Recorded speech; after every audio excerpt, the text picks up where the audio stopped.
Hello, my name is Avery, and welcome back to part two, finally, of my WATA grading experience. It took like 2 months. I did this speed run, so it was supposed to be 15 business days. Took significantly more than that, but I finally got both of the games back. And if you recall correctly, I submitted a new in-box Crystal. I don't want you to see the grade yet, and a Mario Bros. Complete in-box. So both of these have been graded. Before I show you exactly what it was, I want to talk about my experience. I think it took way too long. It was significantly over the 15 business days, and I was in no way financially compensated. I think that's a poor business practice if you're going to advertise something, not deliver, and then not financially compensate for what I paid for. I mean, if I wanted the 30 business day one, I would have paid $50 instead of 85 or however many it was. I know it's not a huge difference, but if you're not going to update like your website and say, hey guys, the 15-day one, we need 25 days. That would have been totally fine. They didn't do that. They didn't financially compensate me in any way. So frankly, probably not ever going to submit there, at least until they actually get their stuff together and either, say that they're behind or financially compensate if they do get behind. I just don't agree with that whatsoever. I understand how companies work. I understand that, PSA obviously doesn't do that as well with like their express, but they at least say on their website, we're going to need 9 months to a year. So, communication's kind of important. But yeah, anyways, so I'll just show you guys the grades. Crystal actually did better than I expected. I think I predicted like a 4 because of that giant dent right there, but it actually got a 5.5 with an A seal, which is honestly not that horrible. Again, this is in bad shape. Like, look at that dent, right? But yeah, I'm honestly pretty happy with that. I'm going to keep this. I'm definitely not going to sell this one. And it's just cool to have a sealed copy of Crystal. And it's really nice to have it in this container, regardless of the fact that it's only a 5.5. And frankly, I don't care whatsoever. It's also nice because it's the first printing. They did not specify that, but they do say Y-fold box, which I guess means it's the first printing. The thing is, there were 2 different printings of the Y-fold box. One of them had the typo and the other one didn't. And the typo I pointed out on the last one, series right there, has a little bracket there. So yeah, overall, totally understand this grade. Really not too upset. The only thing is I have seen worse get higher grades. One of my friends submitted a sealed copy of Pokemon Gold in significantly worse shape. Even with this dent, it was in worse shape, and he got a 6. Kind of weird. Probably wasn't graded by the same person, but I guess there's discrepancies in grading often. Yeah. And secondly, Mario. This is a really early printing. It does have a TM here, but it doesn't have the TM on Nintendo Entertainment System, and it does have the hang tab on the back. This was disappointing for me. Got a 6.5, as you can see. The box got an 8, but I guess there was water damage on the manual, and that like brought the grade down a lot because it got a 5. So I didn't even know there was water damage on the manual, to be completely honest. I got a new manual that looked like it was in really good shape, but I guess it wasn't. And I guess the cart shell was discolored. I don't even know what that means. Frankly, I don't really care. I'm going to sell this. I will definitely make more money selling it, even as a 6.5, than I would have just raw, because the box is in such good shape. And the subgrades are very high. It's just that the manual has water damage, which is kind of dumb. Yeah, so before I like... those are pretty much all my thoughts on here. I am going to sell this one, but I want to talk about WATA's CIB grading just a little bit. So I personally would only get an NES game graded CIB. I would probably never get an SNES game or a 64 or any of those graded unless they were sealed. Mostly because I think games exist to be played. And, NES games, of course, you can always find a loose copy of Mario for like $15, or you can find a boxed one probably for like $125. They're not that expensive.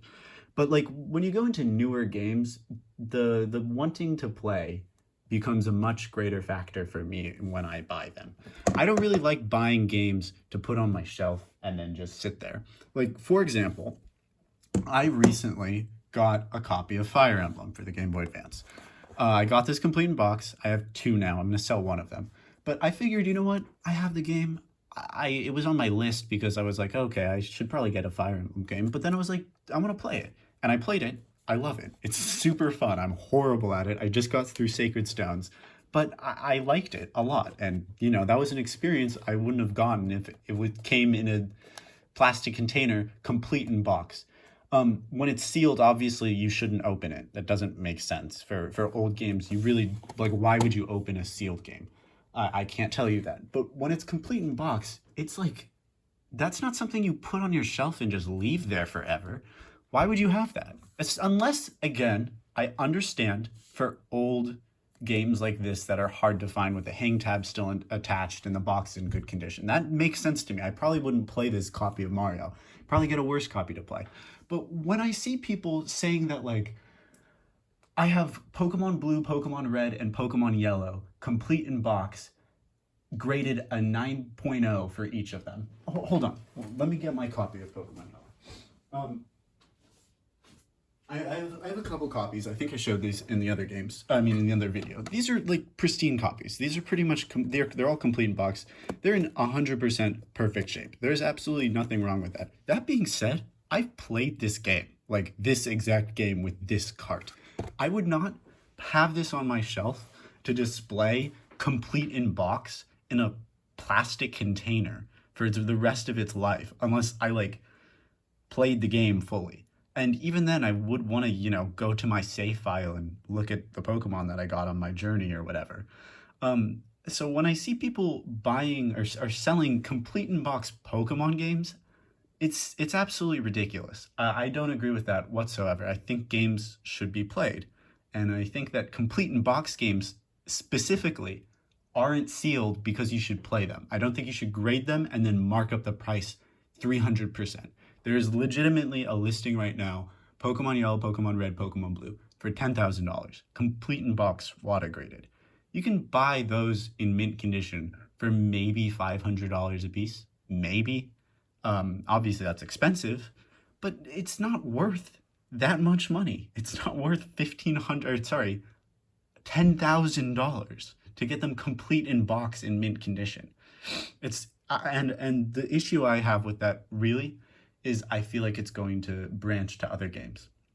I feel like we're going to start seeing, like Pokemon Crystal complete in box, graded, and then you can never play it, and it's just locked in a case, and the price is going to go up. And people are going to start sniping these mint complete in box copies to get graded and then make $1,000 profit. Because when you have people entering the market who don't actually enjoy video games and just see it as a way to invest in nostalgia, then it becomes a slippery slope where the average collector isn't going to be able to afford something like this, which still now obviously it's expensive, but what happens is people buy this, they get it graded, and then they mark up the price 15 to 20 times. And that's not fair. It's not fair. It's illogical. But, you know, rich people don't care. They just buy it anyways because they think it's going to go up or whatever. So yeah, those are my personal opinions. I really don't agree with complete in box grading for anything. I've seen people try and sell Path of Radiance, Fire Emblem, complete in box, graded WATA like 9.6 at $100, like $500. You can buy the game for $300. Get it great. Like, why does that make it $200 more expensive? Why? You can't play the game. It's so dumb. It doesn't make any sense to me. I feel like there are two very different parts of the collector's market. And I think one of them would highly agree with me and the other one would highly disagree. And I think if you looked at the types of things that each of these individuals would collect, you would see a very big discrepancy in the amount of people who would be disagreeing with me. And I would assume that the people who disagree are the people who have, you know, $50,000 new in box Pokemon games, or who just spent $10,000 on a sealed copy of Pokemon Sapphire last week. Obviously, that's an exaggeration. But yeah, those are my opinions. That was kind of like an impromptu rant. I will do a more fleshed out version of this, probably with my face in it, because I don't think you should just stare at a copy of Pokemon Yellow. But yeah, if you guys agree, if you disagree, please let me know. I'd love to discuss that in the comments. And yeah, so there you go. There's my WATA journey. I am going to make one more. Actually, I feel like I will expand this rant in real life. You'll see my face, and I'll talk about that in the next video in this series. But yeah, there you go. Thank you for watching. I hope you guys enjoyed. Please like and subscribe if you did in fact like it. I've had some more subscribers lately, which is kind of exciting. Yeah, thank you very much. Bye-bye.